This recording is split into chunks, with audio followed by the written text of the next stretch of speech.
Hello and welcome to the channel. My name is Ryan, also known as Rezial, and this is my review of Warhammer 40,000 Chapter Approved Arks of Omen Grand Tournament Mission Pack booklet that has just released as of Saturday, the 14th of January 23. This is for the 9th edition Warhammer 40,000, in case anyone's coming upon this later. My reviews of supplements tend to be more about a general overview and a do you want to buy this type of product type of deal. The ins and outs more from a usefulness standpoint and who it's for, as well as, I'll go into some details and may provide some advice on, some of the other topics or where to go that you might want to check out in that. I'll also look at a couple of differences if I can find any useful ones here to point out for this type of review. So without dragging that intro on too long, if you are new to the channel, please do consider giving this a like, subscribe, share with your friends. Do hit that notification bell for any further videos coming out. And I have noticed that when I check on my YouTube analytics that the majority of people that do watch the videos are not actually subscribed. So if you are getting value out of my content, please do consider subscribing. It really does help a lot. So, all right, without further ado, let's check it out. So this is basically a book primarily made for matched play Warhammer 40,000. So right off the bat, I can get a couple of things out of the way. If you are a person that does not have any investment in playing competitive Warhammer 40,000 or casual matched play games, which is the more heavily balanced version, quote-unquote balanced version of Warhammer 40,000 that you can play with 2,000 point lists, point restrictions, force organization, things like that. Always with set missions that you roll on for what they call incursion level or strike force level games. Incursion being around the 1,000 point level, and then strike force being up to the 2,000 point level. If you are not that type of person, you do not need this book. That right off the bat, you do not need to get this. Another thing I will say right off the bat, this is on day of filming, the day after this book has released, and I do not get early copies. I am just like everybody else that is a fan of the game that goes and gets things as a normal time frame. This type of book, they are on the current schedule good for about 6 months. That's how long they last. As far as when you get them, they retail for about $30 US. If you find a discount retailer, you can get them less. I effectively got my copy for about $20. I think $20 for 6 months of matched play is a good bargain. I don't know about, or good value at least. I don't know about if they were more expensive, much more expensive, it would start to put me off from purchasing them, and that's something that you have to decide for yourself. It was similar with the previous 6 months book, Warzone Nephilim, which I have here. You can see is decently well used. I get good use out of it. And just like anything else that Games Workshop puts out, if you have a copy of it, it's not like you are forced to stop playing it. If you have other friends or know people or know a store or something like that, and they will be happy to use older things, that is totally fine. That is a thing that you can do. This is not an obsolete book just because it is the 6 months old version, or it's not 6 months old now, but it is now the previous version, and the new 6 months version is out. Okay, that is entirely up to you and your playgroup and your friends. Okay, so I'll keep this on hand just in case we need to make some comparisons. So that is up to you. Now, you won't be in line with the current 40K buzz online. We know how the internet is. Always move on to new thing. New thing is what you want. Now, if you're somebody that wants to stay up to date, then yeah, this is what you want. And so that's that. But if you're primarily a narrative player or you're a very casual player, again, there's no need to go out and get this. And going back to my previous point that I was gonna make, but I rambled on a little bit. This is the day after this released. These books, they go out of basically like contemporary play pretty much within 6 months of their release, and so under the current schedule. And so that means that Games Workshop is not in the habit of printing or distributing a large enough number of these than seems to meet the demand. That means they sell out really fast. I know that the Games Workshop web store from friends of mine in the UK pretty much sold out day of. They do offer pre-order the week before the release day, and for many people that is a very, very good option to do on this item. Myself, I guess I'm blessed with a pretty strong community for gaming and for 40K at local gaming stores, and there are several options for me to, as long as I don't drag my feet, if I'm not being too lazy, I can go down to a store on release day and generally get a copy of stuff like this and most of the other things. But that is not going to be true for everybody, and I do know people, acquaintances online, that have told many stories that they were never able to get a copy of one of these because their store never got one. There just weren't enough, and then they sold out and they could never get one. So some people, for instance, completely missed out on Nephilim version because that happened to them. That is something that can happen. So if you are somebody that's wanting to get these and you're worried about that, do consider doing the pre-order, or if you're someone like myself, generally just get down to the game store when they open and you can get you a copy. So, all right, we are nearly 10 minutes and I haven't even opened the book, so let's do that real quick. First of all, I do like the cover art that they've used. It's for Vashtor, which is a new character in the lore, so it's pretty cool. These are sort of a nice, like, satin-y. It's like a little bit more matte, but almost satin-like finish. Paper bound. I think this particular book is about 8 pages longer than the previous one, and there's a couple of reasons why in this book. So I will say, opening this book, you start off with an introduction page, and they do tell you what they may have changed. Now, I'm not going to go into fine details on most of what's in here. If there's something that you want to see, you can pause the video. It should be high enough quality for you to get a look and kind of get a read at what's going on there. Now, that being said, I'm not doing this so that people can just get all the rules that they want. So don't necessarily expect that you're going to get everything just by doing that. But we'll get a good look here. So what I was going to say is, I think one of the things about these books, this one in particular, they've done a good job mastering the aesthetic. So they've come through, and one of the reasons why I think it's a few pages longer, maybe not the entire reason, but one of, is they've included a lot more things like this, double page artwork spreads and stuff like that. And I will say, as somebody who enjoys all aspects of playing 40K, including hobby and narrative and stuff like that, this was more than just a cool spread for me. I was looking at the terrain here and I was like, man, I could make that. So it's really cool. They got you a nice high def photo in here of this neat gate. And I was like, man, I didn't expect to get hobby ideas out of a tournament-based style supplement, but sure did, because there's a pretty cool piece of terrain on that too. So yeah, I like they've done a lot with the aesthetic in this one as an upgrade from the previous one.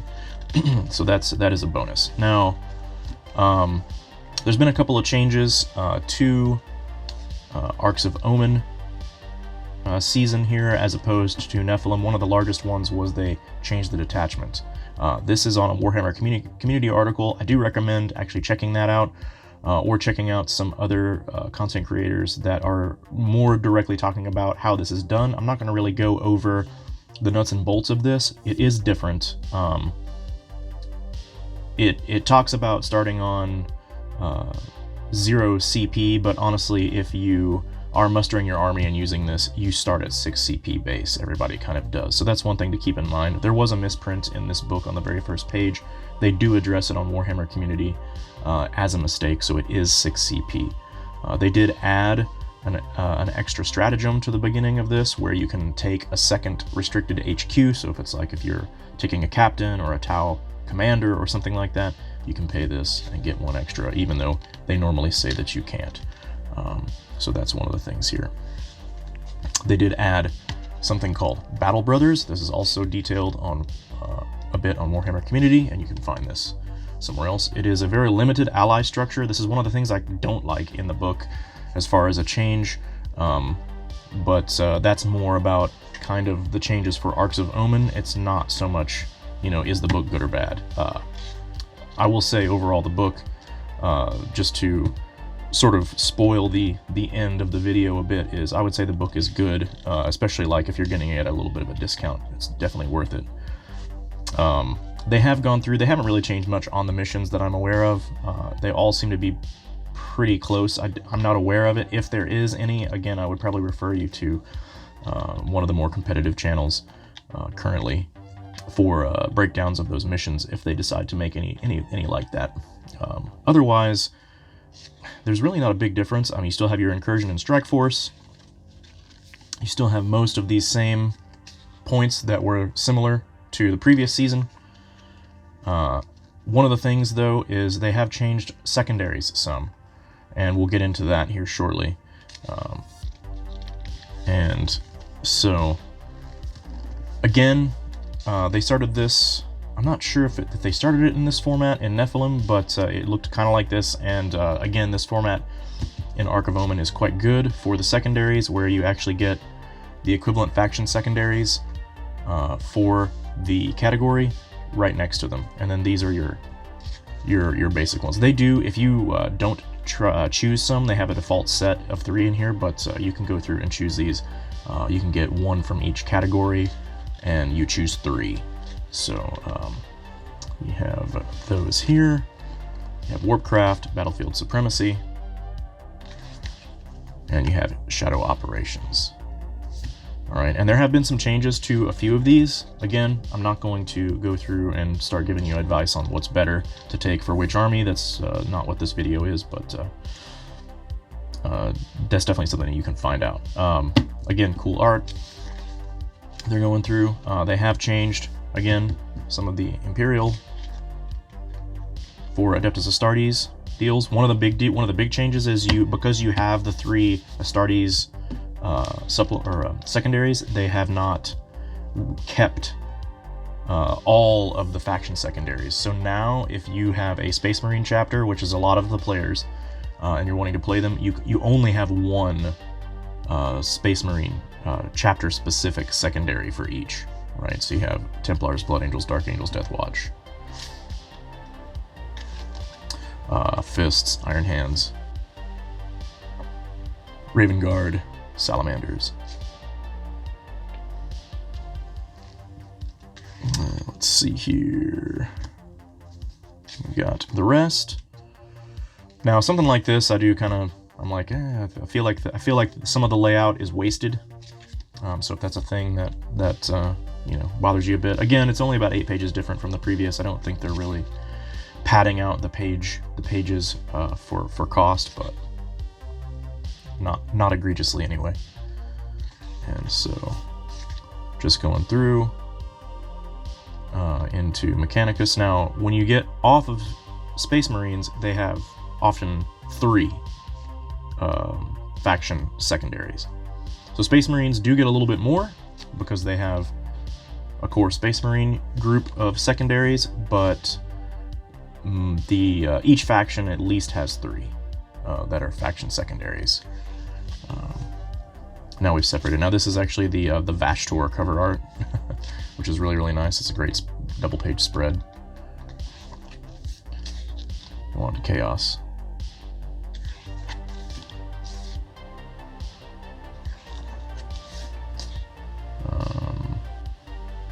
Iron Warriors is one I'd like to play. That'd be pretty cool. World Eater. Now, World Eaters, if you notice here, actually, a similar thing for Chaos Marines, I should have said, Trader Astartes, they have 3 core. And then the rest of them have 1, except when you get to the ones that are separated out. So World Eaters, we know, is getting their own book here soon, and so they have 3 by themselves. Same with Death Guard, right? If you had previous versions of these, some of them have perhaps changed a little bit. I know Necrons did change. They took a little bit of a nerf on theirs. You have like Thousand Sons as well, where they have 3. Okay. And then you have Chaos Demons, right? And then you have your Xenos forces. Now these, I'm not aware that any of them have a different setup from the other factions where you just get 3. I think Gene Stealer Cult just has a lot of verbiage on theirs, and then kind of similar with Tau. You know, they're not all as wordy or as complicated as some of the others. So now basically you go into, here is your mission section, okay, for Arks of Omen, and these I think may have changed a little bit. I don't play Incursion much. In fact, let's check it out. Let's actually do a side by side, because this may be different. In which case you're looking at a little bit different thing. I can see they recycled that Ultramarine art. Okay, so no, I mean, this is actually the same. I believe it's the same. They may have changed the wording here. They definitely have changed the descriptions, okay, of how that's done. So it's very much worth, you could pause and check this, and you can actually see, if you don't have a copy, you can actually see how it's different, okay? There are changes. I'm not prepared to go through and list for you the changes in the missions. I don't know how consequential the changes of the wordings are, but we all know that Games Workshop tends to create differences in the rules, whether they intended to or not, when almost any time they change the wording. Or at least very often, when they change the wording of a thing that they have written, because they are notorious for not having very airtight / watertight rules writing. It's often verbose or just not specific, or has omissions or errors or things like this that lead to difficulty in interpreting some of the interactions and how they mix. There's so many interactions in the game that I don't think that they have the ability to properly keep track and control all of these changes and differences. Okay, so I don't necessarily always hold that against them. It's just kind of one of those take it with a grain of salt things, but like I said, there's some changes in here, so beware. Now, one thing I like that's in this book, I was looking at it again, I think it might be in a different spot as well. I doubt it. No, it's not. Okay, so tournament scoring sheet. I am definitely going to get in there. I have a scanner. I'm going to scan that, and that is really cool. I would use this, honestly, for even a friendly game, just to help keep track. If my friend and I were wanting to learn the game, get tighter, get faster at playing, honestly, there's nothing wrong with being stricter on yourself to get faster at playing, and this is a great way to do it, is to have yourself a nice sheet, right? So this is a cool thing. You can scan it, you can blow it up, you can photocopy it, you can get rid of you can trim it. I like to, I'm a big fan of getting on the computer and editing this stuff slightly. You can just use it as a template, even to make your own Excel version or something like that if you're good at that. So there's a lot of cool things. Cool Angron photo if you like that. So yeah, that's good value. That is honestly good value, and they do say, look here, they give you permission, so you know that it's okay. And okay, finally, really the last section of this, and one of the things that does make it even better value, is they've reprinted the basic rules.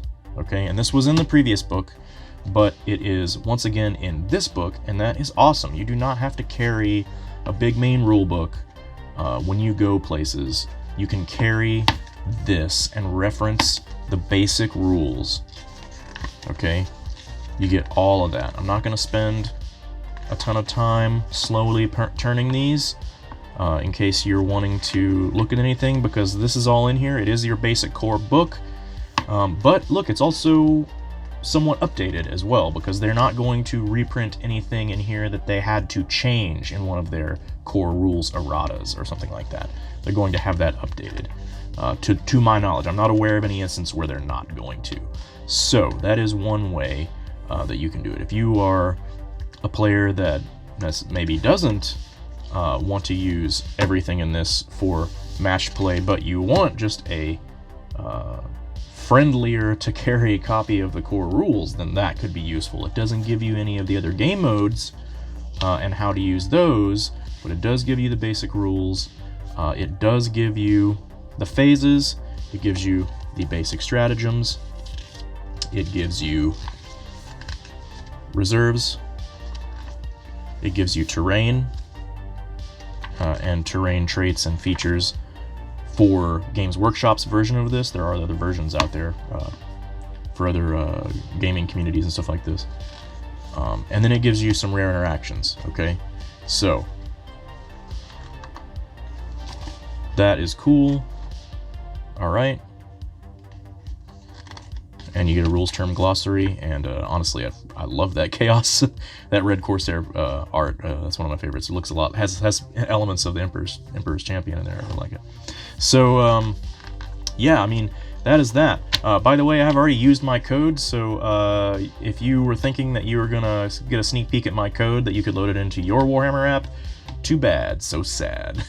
Mine is used, so it will not work for you. But that is one thing that's good. I like a lot of their books. If you do have the app, if you are paying for Warhammer Plus, you can load it in and get the use out of that in there as well.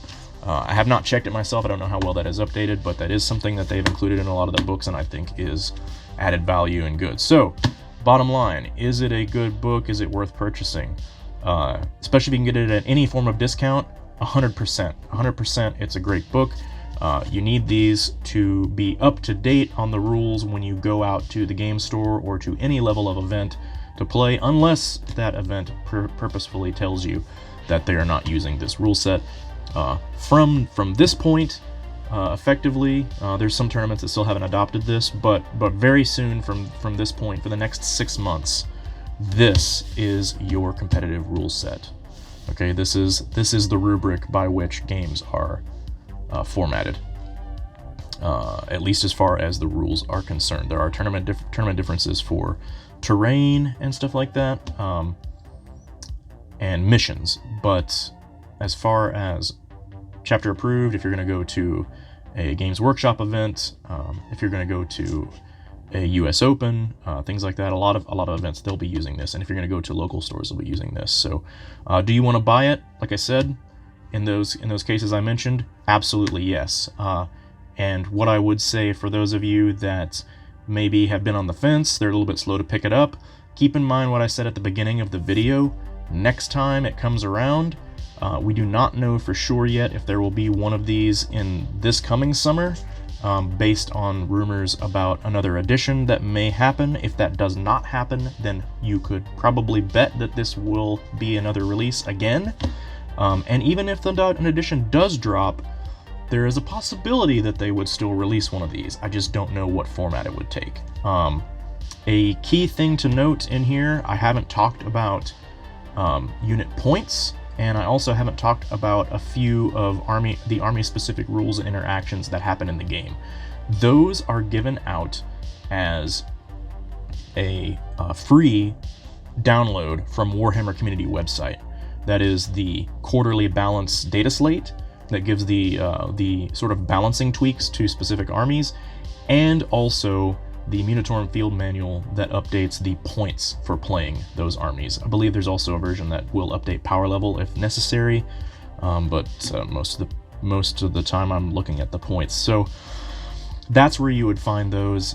There are some balancing things that happen inside of this book, especially with things like secondaries, but other than that, for the most part, if you have a specific army and you're looking to see, has Games Workshop decided to add any different balancing effects, that's going to be in the balanced data slate and not in here. And that is something that changes currently on a quarterly schedule, so that's every 3 months, give or take. So even some of the interactions as you get into the complexity of 40K with this book will change. It'll have like an early section of how armies are working, and it'll have a later section. It'll have like a first half, second half of the 6 months in the current schedule. I like that. I'm one of the people that does. And so with those things in mind, all of those put together with this work out pretty well for me. Like I said, I got mine for about $20 thanks to just great local gaming store support. So do recommend that if you can, and otherwise recommend checking out pre-order or something for next time. But if you are interested in these, do always try to go as early as you can, order them as early as you can if you can, and just always try to get a good deal for yourself. And that's it. So if you have gotten good use out of this content, like I said, please consider liking, sharing, subscribing, hit that notification bell. Check out my other social media. I have Instagram. I do currently a lot more hobby work than I am doing gaming work, but that's going to be changing here in the future, so keep up to date with that. It is at @LittleEIAO, that's LittleEIAO at Instagram. And until next time, y'all, have a good one.